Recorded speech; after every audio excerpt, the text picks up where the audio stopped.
The neural interface burned behind Keyven's left ear as he jacked out of the quantum network. 3 years of deep space data mining gone. His resignation had processed through the Colonial Mining Corporation's AI within nanoseconds, severing his connection to the most lucrative job in the outer rings. The severance package, enough credits to buy a small moon, sat untouched in his account. None of it mattered anymore. Jennifer was dying. He'd found her in Sector 7's lower decks, collapsed beside a malfunctioning life support conduit. The station's medical AI had flagged her biosignature as unknown pathogen, quarantine protocol initiated. But Keyven had overridden it, carried her unconscious form to his HAB unit, risking contamination charges that could mean memory wiping or worse. Now, as he sat beside her makeshift medical pod, cobbled together from black market nanosurgical equipment and his own engineering expertise, he monitored her vital signs on a holographic display. Her cellular structure was unlike anything in the database. Not just human, but enhanced. Genetic markers that shouldn't exist outside of theoretical xenobiology papers flickered across his screen. "Who are you?" he whispered, adjusting the IV drip of synthesized plasma. Her eyes fluttered open, irises shifting from brown to gold to something that resembled distant starlight. "Keyven," she rasped, her voice activating translation subroutines he didn't know his system possessed. "You shouldn't have. The corporation will." "The corporation can atomize itself," he said, checking her temperature. 42 degrees Celsius and rising, fatal for normal humans. She'd been at this level for 6 hours. "I've seen their mercy protocols. They would have vented you into space." A weak smile crossed her cracked lips. "Still would have been kinder than what's coming." Before he could ask what she meant, his proximity alarm screamed. Keyven's heads-up display exploded with warnings. 12 vessels had just materialized from quantum slip space, surrounding Outpost Kepler 7, not corporation ships. These were Imperial dreadnoughts, vessels that could crack a planet's crust from orbit. "Attention, Outpost Kepler 7. A voice resonated through every comm channel, overriding all encryptions. "You are harboring Imperial property. Surrender the package designated Jennifer within 10 standard minutes, or this station will be reduced to constituent atoms." Keyven's blood crystallized. Imperial property. The Terran Empire, humanity's authoritarian core government that ruled the inner systems with quantum-locked precision, didn't make idle threats. Jennifer gripped his arm with surprising strength. "Listen carefully. I'm not who you think I am. My designation is Jennifer Kaishen, 4th daughter of Emperor Arcturus VII. I have complications." The world seemed to tilt. Emperor Arcturus VII, the man who'd unified humanity under neural-linked governance, who controlled 90% of settled space, who'd eliminated war through predictive AI and ruthless enforcement. His daughter, here, in Keyven's HAB unit on a forgotten mining outpost. "Complications," Keyven repeated numbly. "I carry the succession marker," she said, her voice strengthening despite her condition. "Encoded in my DNA. A quantum key that grants absolute authority over all Imperial systems. My father has 6 children. We're contingencies, biological fail-safes. If he dies, one of us inherits everything." She coughed, blood speckling her lips, blood that shimmered with microscopic machines. "I was poisoned, my own sister, I think. The Imperial court is, not what the propaganda claims." "Why run here? Why not go to an Imperial medical facility?" "Because they're all compromised.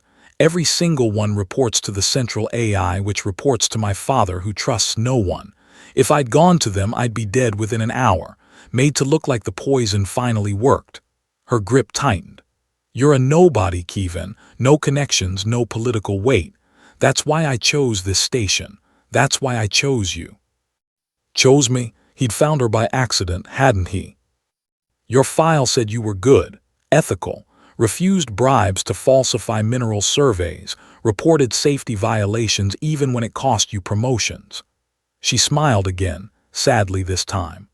I've been researching escape routes for 3 months, running probability matrices on who might help without asking questions.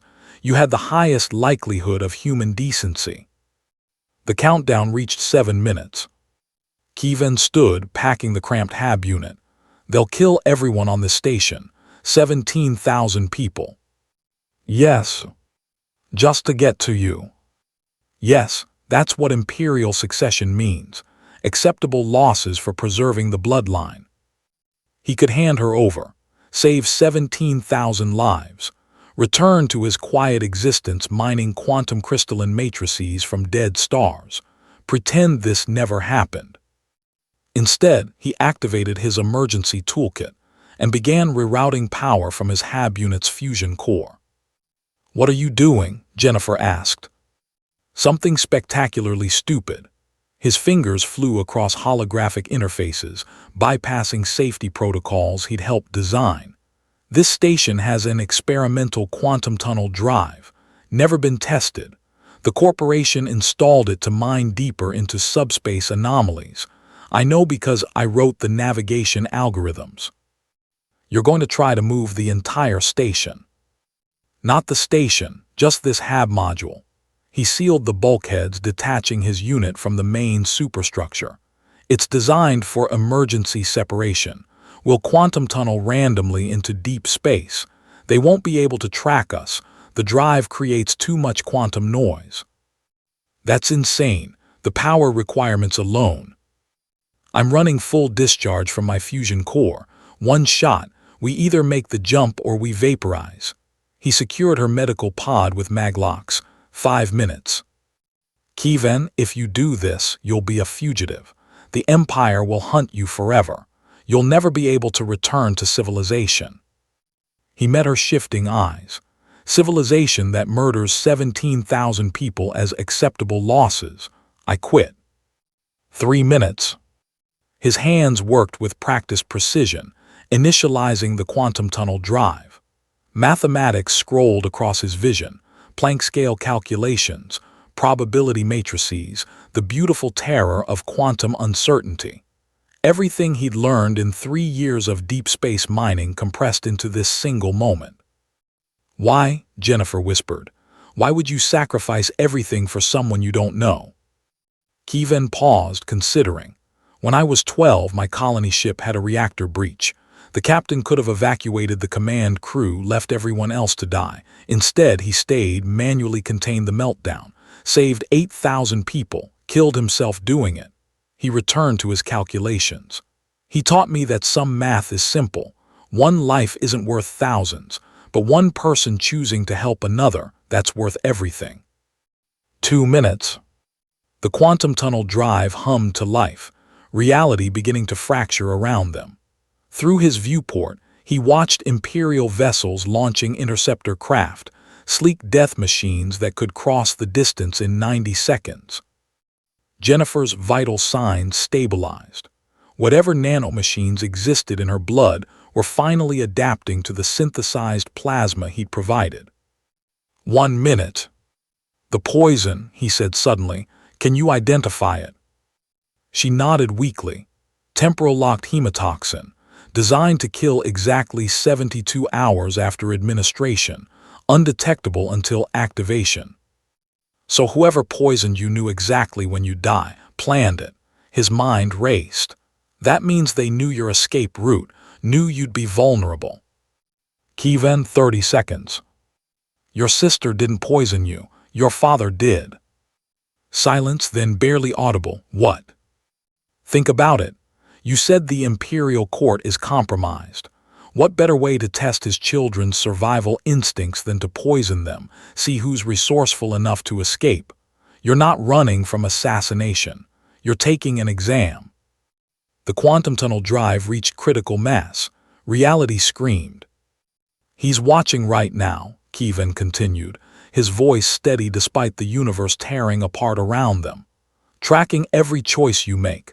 Testing if you're worthy of succession."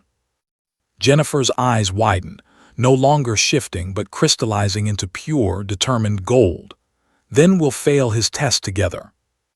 10 seconds. The Imperial vessels fired. Antimatter warheads crossed the void. Kevin activated the drive. Reality folded. For an instant that lasted forever and no time at all, they existed everywhere and nowhere. Quantum uncertainty made flesh. Every possible outcome collapsed and expanded simultaneously. Kevin saw infinite versions of himself, some dead, some victorious, some never having found Jennifer at all. Then silence. They materialized in deep space, 300 light-years from any settled system. The HAB module's fusion core was slag, burned out completely. Emergency power flickered on, giving them maybe 72 hours of life support. Jennifer sat up in her medical pod, fully conscious now. We're alive. Barely. Kevin collapsed into his chair, exhausted.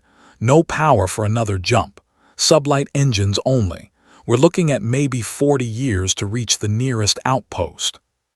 Cryosleep. Broken during the jump. They sat in silence, contemplating their new reality. Finally, Jennifer laughed, a sound like breaking crystal. You really did quit everything. Seemed like the right mathematical solution. He pulled up star charts, already calculating trajectories. I might be able to rig a solar sail, catch radiation from that red dwarf, cut our travel time to 30 years. 30 years together, in a HAB module designed for one person. I've had worse roommates. She extended her hand, no longer pale and dying but radiant with health. Thank you, Kevin, for choosing me over mathematics. He took her hand. Thank you for making the math simple. Outside, the stars waited, indifferent, eternal, beautiful.